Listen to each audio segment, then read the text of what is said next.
Okay, this information has been given to me by a person I've known for 6 months, and he's proven to be highly credible in the past, and he is reporting that he's got information from an actual chemtrail geoengineering engineered aerosol pilot who is inside these programs. So this is new information. You can also find this posted on geoengineeringwatch.org, Dane Wigington's site. The rest of this, I'm just going to read the posts that that record his contact with this pilot. Right, December 8th, 2014. My cousin, who was fired by our dictator just before making rank withheld, sent me information given to him by a friend who is still an Air Force pilot. This pilot is saying that he flies chemtrail flights. This pilot told my cousin that this global geoengineering effort goes by the name of, quote, Indigo Skyfold, unquote. At least within the circle of pilots and aviation crews that he works with. They are told to fly specific routes, and satellite comm links control the aerosol dispersal patterns. He says that they only make course corrections from time to time and perform landings and takeoffs. Pilot, navigation, and maintenance crews are rotated constantly and only spend about 18 months at one given base. He states that this is to keep pilots and their families from making too many friends and ending up with loose lips. Plus, they also rotate between day and night flights, one base for daytime flights and one for night. Each base covers a 250-mile zone, and each fleet squadron of planes cover 3 states, or an even larger swath of ocean. They are told to simply do their job and shut the F up. Their superiors will only tell them it's a matter of national security and, quote, without these flights, our enemy's newest technological weapons of war could easily penetrate America's airspace at will. We are dedicated and committed to keeping our allies safe from the same skyward threats, so we extend the arm of protection to those countries who support our efforts. Hostile nations are also building atmospheric shields while in the same discourse, trying to explore weaknesses in our ever-developing air and space-based technologies, unquote. Sounds more like a PR statement to me. I think this pilot either believes what he is told or he is simply trying to sugarcoat their genocide project. December 8, 2014. My firewall detected multiple intrusion attempts when I Googled the Indigo Skyfold code as well. Zero information found on the internet for this operation. That is unique. I received a rather lengthy reply from the chemtrail pilot. Here is that text from his or her email. First of all, I would like to say I do not agree with my mission assignments, but what soldier ever truly does? Several of us have considered bucking the ranks and going AWOL from time to time. We are kept in the dark when it comes to getting honest answers about what we are really spraying. Should they discover that we or our families are actively inquiring about your so-called chemtrails term, then automatic and swift disciplinary action will be taken. HARP and radar are 2 other non-allowed research subjects. Unless our children are learning about these in base schools, we cannot educate ourselves or our children through any public tutoring system. I would not intentionally spray my children with family with toxic aerosols, but as you must know, 80% or better do not have any family or children. Indigo pilots are chosen from the top ranks within the Air Force, Navy, and Coast Guard. Most of the pilots are, quote, hardened to humanity, unquote, and could care less about killing off unwanted or leeching aspects of America and the world. I swear to you, the majority of the pilots are like machines. I call them tanker terminators. I should not be telling you this, but nearly 1/3 of all flights are being orchestrated from small unnamed islands, where newly constructed bases are being built, at a rate of 8 per year.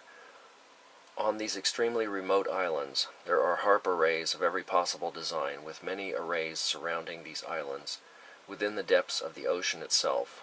The Navy has developed sophisticated underwater construction technology that allows fully autonomous robot submersibles to travel great distances and even manufacture parts for these massive underwater arrays as they progress across the open seafloor. Every time that you see or hear about military exercises at sea, they are basically there to give support and resupply their army of underwater robotic minions. There is possibly one aquatic robot per plane, and will soon be double that. You will never be able to Google Earth search any of this, other than an occasional error in blurring some island bases or smudging images of underwater arrays. It is impossible to locate all these artifacts. They even paint fake clouds over some of our island installations to keep prying eyes away. I have been shown some of these images by civilian friends. That is the reason I know this. I completely understand your concern for human safety. But here is the kicker. We are shown videos in our training of catastrophic destruction to our homeland by very sophisticated weapons, then told that these will be the consequences if we don't fly. Our efforts in building a defensive atmospheric weapons shield are the only missions of its kind in the world. We are paid more than any other pilot for our service, other than Air Force One pilots, who make as much or more and are kept in a dark secret world for their own protection. They tell us that secrecy is our protection and not to listen to any public rhetoric. We all know about cyber program Flashpoint, or FP-03, as it is known within the veteran community. This program is a self-destruct sequence that can be remotely activated from any ground, water, underwater-based, or other air-mobile unit. The signal is encrypted through 3 satellites and cannot be jammed or blocked. At any given moment, you could have only 15 seconds to make your peace with your God. They tell us that FP exists to keep planes from accidentally going down in heavily populated areas. They can remotely detonate our planes over safe zones, but in the back of your minds, our minds, we are pretty sure this is a fail-safe program to keep pilots from turning over assets to any public, private, or civilian authorities. Have you ever seen any member of the crew survive the few crashes that have occurred? Every plane that has gone down was completely destroyed for good reason, I'm sure. We risk our lives in more ways than one every single time we fly, especially night flights. They are ordering us to fly at lower and lower altitudes. We feel like massive dark force empire crop dusters, and know that one night Bubba or Billy Joe will fire their long rifles at us when we spray their moonshine-making operation or pass over an illegal Mary Jane crop. I know for a fact that some planes have been shot at and subsequently brought down by mostly Russian, Chinese, and Korean weaponry. But the media will never cover these events, as they are not allowed to report on our flights either. That must be true, for I have yet to see a detailed or in-length report of our missions on any public venue, other than conspiracy shows and anti-government websites. I risk everything for disclosing so much information, and you will find very few like me. Even my own flight crew would have me arrested and court-martialed if they knew of this dialogue. That is why I cannot email you directly. But from what your cousin tells me, you are also risking everything just to get this information out to your colleagues. I salute you, sir, for standing up to the establishment and Big Brother. I would love to go home tomorrow and not rack up one more single minute of flight time, except for a sweet little Piper Cub or a rat-tail barn racer. I miss those beautiful blue skies from my youth, and I am ashamed for hazing over that dream. Maybe more of my fellow pilots will read or hear about this and decide to come forward as well. I only know a small fraction of the larger picture, as they compartmentalize everything. Should I become aware of any new significant developments, I will email your cousin. And now this is the man I have contact with. He says he senses a wavering within the ranks and feels that a kind of mutiny is being boiled to the surface of this whole geoengineering global whitewashing, if you catch my drift. My cousin still has friends in high places too, so he is helping to protect the pilot. This came December 11.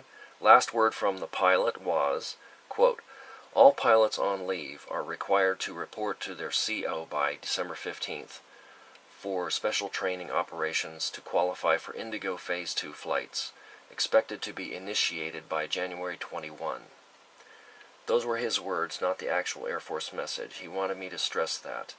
He believes that the focus of their flights will be moved to areas east of California and Texas in order to progress the drought further into the heartland. Plus, he feels that a very new, extremely toxic chemtrail mix is going to be sprayed using new technology that makes these special chemtrails completely invisible. Atmospheric shield of protection. He doesn't believe that either. So that's the end of the message from this chemtrail pilot. And I just, from my own experience, I've had a lot of contact with this guy for 6 months via the internet, and basically everything he's told me has turned out to be true, so I have no reason to doubt any of this. So, hope you can forward this. This also points out how difficult it is to fight this program, because the people inside the program are not subject to public opinion or public information sources. So we need to brainstorm and come up with a way to shut down this program, as it is actually heating the planet and killing everything with the elevated